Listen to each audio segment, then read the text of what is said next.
Okay, that was on for almost 10 years, or at least 8 years. Could you imagine going back 8 years? Because at the beginning, he's very much different than he was at the end.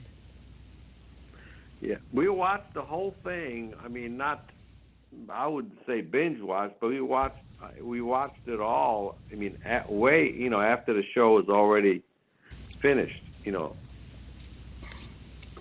That was the only way you So could we watched it. probably, well, that's the only way you could catch up, really, because, if they're still doing another new show every week, if you only watch one or two shows a week, you're not really catching up that much. Right. Yeah, we watched it. I think for several months. Um, not every night, but regularly. Maybe 2 or 3 times, at least 2 or 3 times a week. And some of the shows on demand don't go all the way back to the No, they beginning, don't. because I was checking up one show, I don't even remember the title, and I know it was on more than 5 years, and it only went back to season 4, and this was like season 7. What, Netflix, you mean? No, I don't get Netflix, but I mean on demand. Yeah, the cable on demand. I didn't think you could go that back. On You can't go Yeah. back 8 years. Go back like They 6 start. weeks, six episodes only usually. Well, no. Sometimes they'll go back a couple of years, but they won't go back 8 years. Then you have to go. You have to get it from Netflix or I don't know. There aren't even any stores to rent them anymore. I don't know. Amazon probably has it. Yeah, you got to buy them. Oh well, no. Netflix. Netflix when they carry it, they carry the whole thing. Yeah, so you could probably stream it. Yeah, you watch Right. it. Yeah. Yeah. But Netflix doesn't, unless it's their own production. They They don't. they don't keep up with the latest season. No, they're always one season behind. Yeah. Yeah, Yeah. please. That's right. Very Yeah. true. Yeah, my Yeah. sister had texted me earlier. I don't know how, but she got into watching Suits, okay, which is on the USA Network, okay. Now Suits is going into season 7, I believe. All right. She just finished watching season 1, and she said, well, she was in the fashion industry, and she was just admiring the clothes, the suits that they wear. Because all these Madison Avenue lawyers wear like $12,000 suits. You know, something that you and I, Adam, totally unfamiliar with. When I wore a suit to work, I told you, my students wanted to know why I was so dressed up. I said, I'm looking for a real job. I mean, teachers usually wear Levi's and a sport shirt and a tie, and that's it. So And your brother sits here in his underwear and works. absolutely. Wants to be comfortable. So Adam, what do you think of Yeah. what's been going on the last couple of weeks with politics? I just listen to CNN and they tell me everything. And you believe everything they tell you? Yeah. You don't know the arguments I have with your brother about this. Yeah. What do they say about those? About Hmm? about what? What, the Senate hearings? No, not the Senate hearings. You don't listen to MSNBC at all? The what? You don't listen to MSNBC? I listen to all of them. Oh, okay. Did I CNN listen to talk? that. I listen to Bloomberg. I listen to CNBC. Well, whoever's got stock? I'm scared. All I can tell you is I'm pretty scared from what I hear. Well, the only We thing, got go ahead. we got a crazy man for a president. Well, I had a thought. The president is Obama right now. You know who he's Well, talking he's about. not Come a on. crazy man. I had a thought this morning. I don't get them that often. That's what my son told me. But, you know, that Trump is going to continue to be Trump. He's going to continue to run the presidency just like he's doing now. And his cabinet, because he gave his cabinet, you know, full reign to, you know, you don't have to, don't be a yes man. You know, if you think I'm making a mistake, let me know. That doesn't mean he's going to take their advice. He's going to run it like But I remember back when, before he offered the vice presidency to Pence, his son Donald Jr. called up John Kasich from Ohio, and he asked Kasich if he would be interested in the vice presidency. And Kasich said, what would that entail? And Donald Jr. said, you would be running the country. Make the important decisions, talk it over with my dad, make the important decisions. So Kasich said, well, if I'm going to do that, what's your father going to be doing? And Trump Jr. said, he's going to be making America great. So I wouldn't be surprised if he's going to continue his 140-character tweets and rant and rave at the press, because don't forget, that's what he did with 16 other prospective Republican nominees, and he knocked them into the ground. He's going to do this to the press. He's going to do this to everybody who disagrees with him. He's going to run the cabinet like a boardroom in a business. And Pence, everybody has a say in things. Yeah, but I think, you know, Biden said today that, you know, he's got a fairly, you know, he said, look, I don't agree with Pence on anything. He said, no, nothing social, nothing having to do with the country. But on foreign affairs, Pence knows what he has to do. And he said he's not all that wrong. So he says, when it comes to foreign affairs, I think Pence may have more sway over Trump than people would like to believe. You know, Trump wants everybody to be afraid, you know, but the bottom line is, when you're dealing with somebody like North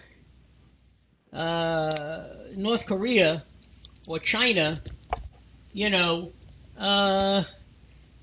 the two words, I'm sorry, just don't hold any water, you know? No, you got to be tough with those countries. You can't fool around. Yeah, but he'll embarrass people. He doesn't care. Well, you know, what I was going to ask you, have you listened to any of the Senate confirmation hearings? Like for I did, the only one I listened to quite a bit was Tillerson, the Secretary of State, and you know he was pretty tough, I thought.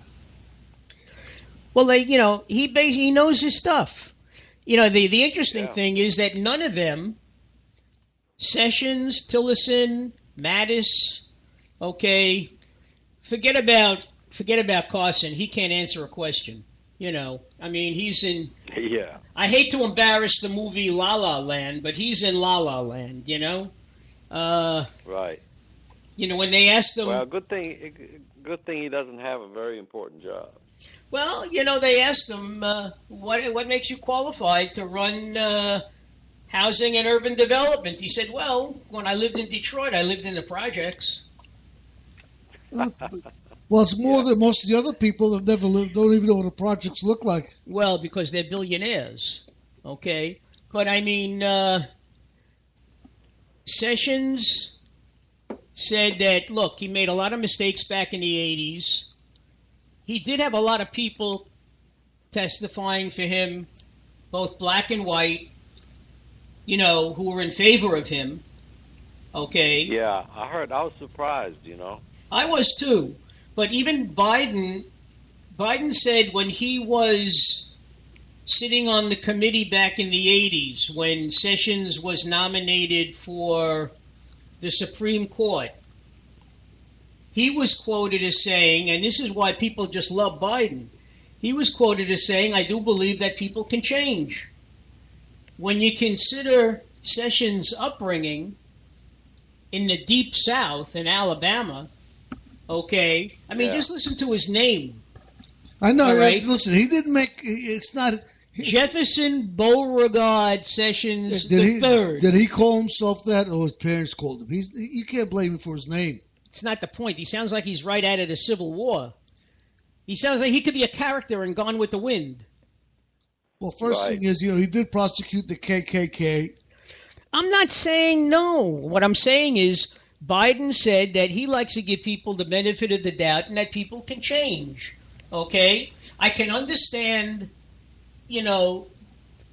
African Americans' concerns over, having, especially after having somebody like Eric Holder and Loretta Lynch as attorney generals. I could understand them worrying about somebody from the Deep South.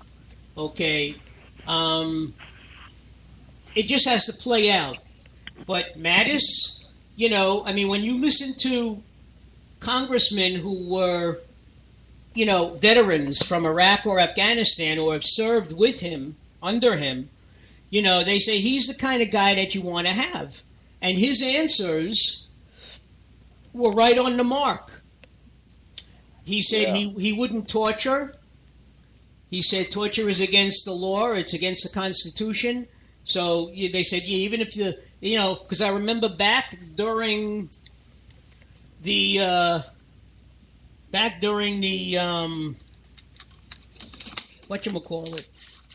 the debates and everything, one of the things Trump said is he would reinstate torture. And Mattis said no way. He said it's against you're right. Both Mattis, the Secretary of Defense to be, and also Director of the CIA to be. I forgot his name. I listened to part of his testimony as well, his grilling as well, and I liked him. And he did not. He did not go in line with Trump at all. None of them do. The only one who would probably go in line with Trump is Carson, because other than medicine, I don't think this guy has an original thought about anything. Okay? He's a brilliant surgeon. He used to be a CEO also of a large corporation. So, let's not. I think he'll probably do fine in his job because he's he's got to be a smart guy, and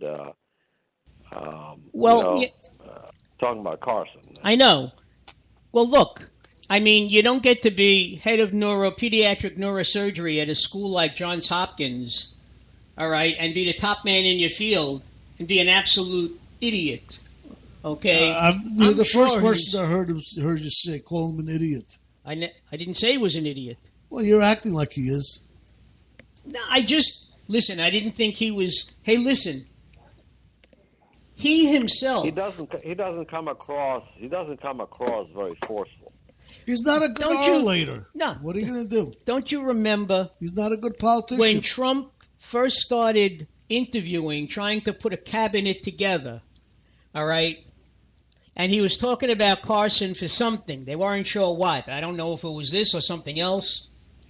Carson took his name out of the running because he said he doesn't know enough politics to run to be the secretary of a department. But it was okay for him to run for president. Go figure that one out. I thought that was funny. Go figure, Because as a president, you have a lot of people that are giving you advice, and you have to be just smart enough to analyze it. Any CEO, even though Truman, and this is true, even though Truman said the buck stops here, meaning he's the top dog, all right, any good CEO has people around him. All right, we got another call. Who he would trust with any decision that has to be made. Okay, because there might be something that this person knows that he doesn't. Yeah, we've got a new caller, area code 585. Hello. Who's this? It's Chad, boys. How you doing? Oh, whoa! Chad. How are you? Good.